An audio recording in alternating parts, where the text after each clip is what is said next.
I was trying to tell my wife about this plan, and she's like, "Oh, I want to go, I want to go," and I'm like, "Oh no." It was a boys' trip.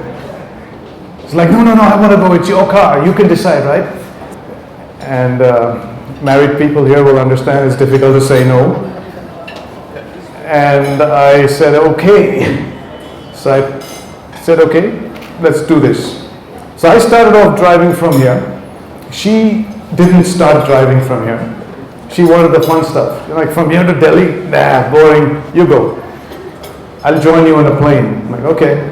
At least I get 3 days alone, so it was good. So I made my plans, I packed, I had only 2 seats that were usable, my seat and the passenger seat. The other seats were all folded, and I had stuff in it. I stuffed that car with stuff that I couldn't imagine that I may need.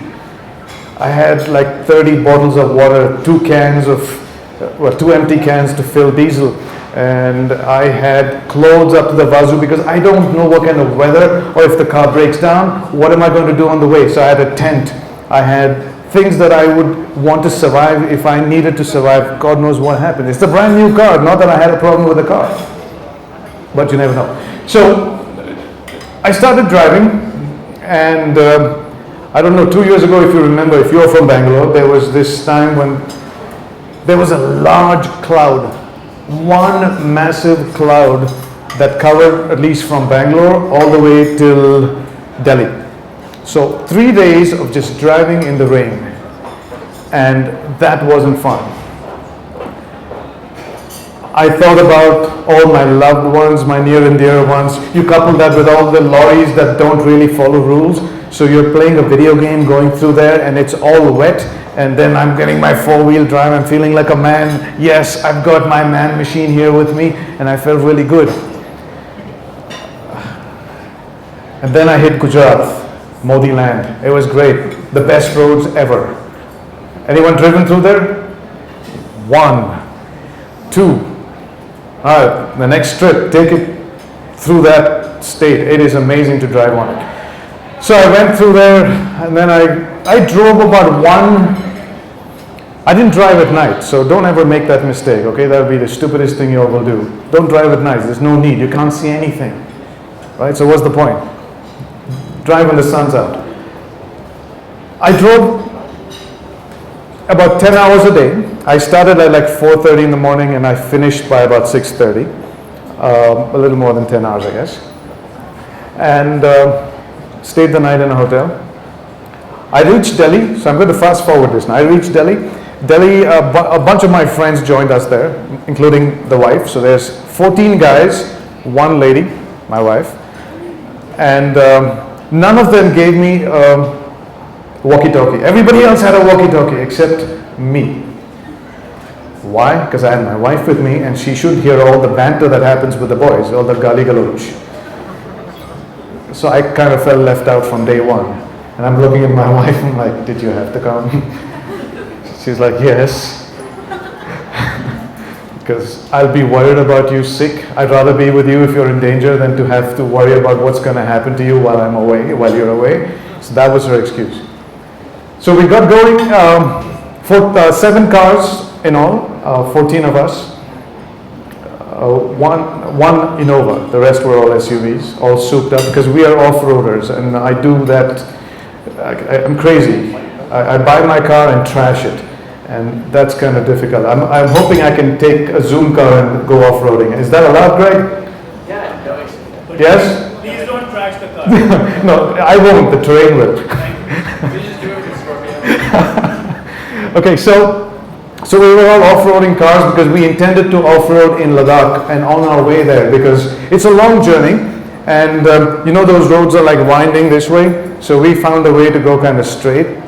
So we met the roads as we went, and I had my wife here who's been off-roading with me once. So she's holding on and says, "No, no, no, no, no, no, no, no, no, no, no." I heard that the entire way. And she says a prayer when things are really tense. And you know Kannada, it's like, "Devri, devri, devri, devri, devri, devri, devri." And I heard that all the way. And at one point she started crying. When we were up there and we couldn't see the road, actually there was a road, but she couldn't see a road. She thought there was something that would fall the other way. And she started crying and she was holding her heart, and I'm thinking, oh God, she's not going to go in a heart attack, is she? And that's the last I did any of that adventurous driving with her. I sobered down a little bit. And then we met a lot of people along the way. The 14 guys that I was with, met them for the first time. So getting to know them was an experience. Had to be on your best behavior. They knew each other forever because they've been taking road trips forever, and I'm this new kid on the block. And I had a wife with me that was already 2 strikes against me. But we got along well. They were happy to have her on the trip. She was spending a lot of time with them, not me, which is good, but sometimes you wonder. I completely became unjealous in that trip. I was a lot better with her now. I am a lot better with her now, hanging out with guys. She's okay with it. And we met a lot of guys in the army along the way. So I'm just trying to pick out a few things, because the road trip can be as boring as you want it to be, or it can be as interesting as you want to observe it to be. So there are certain things that stood out. When Caroline called me and asked me, what is this road trip about? Well, I just went to here to Ladakh and came back. That sounded pretty boring. Well, what else happened there? So it was nice that she called, and it made me realize that there were things that were interesting. So that's the thing about road trips. You don't take it for granted. You shouldn't. I did. And suddenly my road trip began to look interesting. It began to look like it was a worthwhile trip to make. Besides my introspection and finding myself, because when you're alone, you have a lot of thinking to do. We met a lot of army guys. Okay, I'm an army brat, and I'm a Fauji brat, I'm a Navy brat. So to me, I was very looking forward to meeting them. So when you stop them, when you meet them in the chai dukans, because they're all on the same road, because they have to get to some place that they have to keep secure, and there's only one road. You talk to them about things that otherwise you don't listen, you don't hear on newspapers, you don't listen to on television. The things that really go on in their lives. Obviously, this is no space for me to get into that. That's a whole subject to talk about in its space. But what I'm saying is these are the experiences that I had. And then in my packing, I don't know what pictures you're seeing behind me, but none. I packed something really special when I left this journey. Okay, I haven't gotten over my father's death yet. It's been 10 years now, and at that time it was 8. There was one jacket that he really, really liked wearing. That was his navy blazer. Okay, I didn't just want to throw it away. He was a commander, so it had the stripes. It was really nice. If it fit me, I'd wear it. It didn't fit me. I outgrew it very quickly. So I carried that with me. I didn't know what I'm going to do with it, but I just said, okay. It was like having him with me. I needed closure on something. And this was the last piece of his uniform that I had. Actually, no, that one more I have, his hat. I have the Navy cap I had left, which I'm not going to give to anybody. So when we arrived at a place called Sokar, okay, that was about a little higher than Sarchu. When you do the Ladakh trip, you know Sarchu. Sarchu is where the air starts getting thin. That's where you need to start acclimatizing, and that's where you need to spend a couple of nights before you go further. We didn't do that. We just went further because we are boys, right? Nothing can happen to us. And Sokar was where we stopped, about 14 or 15,000 feet up. And the night got really cold. And this was in July, August. It went down to 0 degrees. We weren't prepared for it. And the oxygen really went downwards at night, okay? And we got about 5 guys gotten sick. They took out their oxygen cans, and my wife absolutely flat, not doing very well. And that's where this young man, about that high, very modestly dressed, and we were all in our jackets and everything. He had nothing on. And I had to fill gas at that point into my car. I carried diesel. And he helped me do it. And I packed everything, but I didn't pack a tube and a funnel. That's stupid. So he brought a tube, sucked it out, put it in, And I'm thinking, and he's like, barely clothed. Not that I don't think he was cold or anything, but that's when I said, okay, this is the guy I want to give my dad's jacket to. Because he will use it over and over again. And that's who got my jacket. So for me, it was closure. I let my dad go over there. I get 1 minute to finish my story. So I let my dad go over there. Okay, so to me, this trip was very interesting or important from that standpoint. And since then, that was 2 years ago, so he'll be gone 10 years now, and I'm good. Okay, I feel much more comfortable about the idea, and I'm not, missing him to a point where I'm crazy. So that was good. Now, on the way back, now we did some pictures in Bangalore. I don't know, are we going to show those pictures? Yeah, it's good. So on the way back, my wife flew back from Ladakh, so I was going to get the drive back all alone. That was good. And I reached Amritsar.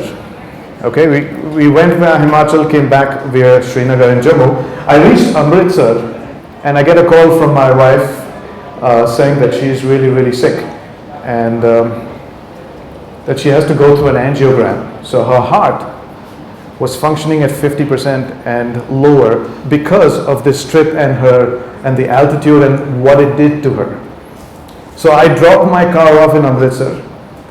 My friends drove it to Delhi. I flew back to Bangalore, went through the angiogram with her, cleared her out. There was a lung clot and other things that they were suspecting. She was cleared out. 2 days later, flew back to Delhi and drove back with the boys. So that in itself was an adventure that I wasn't expecting. So in closing, these pictures, that's the guy who got my dad's jacket. And in closing, and I've got to tell you about this story here, okay? I'm going to use 2 more minutes, guys, I'm sorry. So in 1998, when this was happening, that's Kargil, by the way, and that mountain over there was where all the action was happening, and this is where a lot of blood was shed. Now it's all cleaned up, looks nice.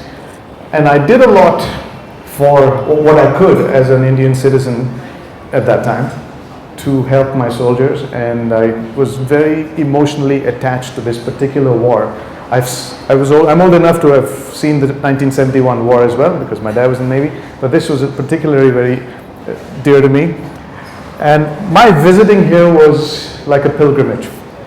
Okay, I just couldn't help it. The stuff at the back is the names of all the soldiers that died, and I just stood there and I don't know how you feel about our forces, but I just stood there and I was weeping like a baby. I didn't know why. It just happened. And even talking about this, my hair is now standing on end. And so this was by far the most important thing that happened to me on this journey, and I didn't even know it was going to be that important. I was just saying, oh, Kargil, will go by it. And what it did to me was unbelievable. And after that, I decided I'll start a radio station for the armed forces, and I did. So I have 4G radio on the internet. So if you're into that thing, listen in, and a lot of good stories over there. So that, to me, was my journey. You have a lot more people right after me going to talk about theirs. And I hope these things inspire you to make journeys that not just make you a better person, and they do, if you allow that to, but make it meaningful to yourselves and to your family, and hopefully to the lives around you. All right, so I'm going to take a journey next year in May.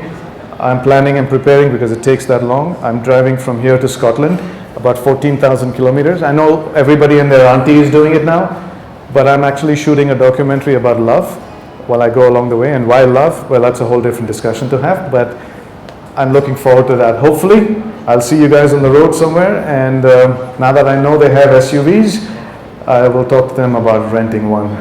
Will you let me take one to Scotland? As long as you don't trash it. But you have insurance, right? All right, thank you for listening, and hopefully you'll make your own journeys.